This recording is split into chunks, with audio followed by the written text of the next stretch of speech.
about once a decade, if you didn't know, Texas reviews its social studies standards, the rules that help decide what students learn about history, slavery, religion. And this year, the State Board of Education is working on a major rewrite and taking public testimony this week in Austin before a final vote that's coming later this year. KPRC 2's Nicole Nielsen tells us what's at stake. What's playing out tomorrow in Austin could end up changing what's taught in your child's classroom, as the State Board of Education is reviewing social studies curriculum. And when you change how history is taught, people pay attention. These are standards that will affect the next generation of students, and the process is moving really fast. One of the biggest shifts in the curriculum is structure. It could move to a more chronological approach starting in the early grades, with more emphasis on U.S. and Texas history and the American founding. Some reviewers say that could mean less time for global history and world cultures, while those in favor appreciate the focus on our state. But even more debate is about language, especially for younger students.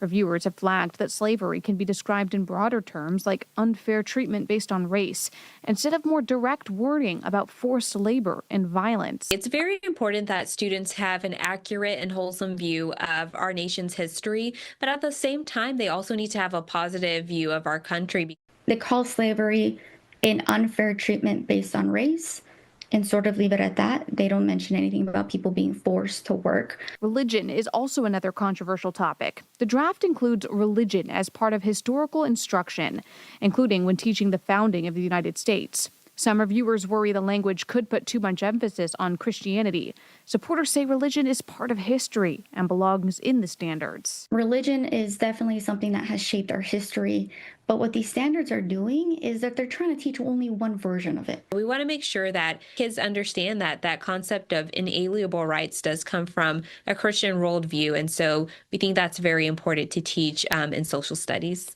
Now, right now, this is all still a draft. The board is taking public testimony tomorrow at their meeting in Austin, and they want to hear from you before a final vote is expected later this year.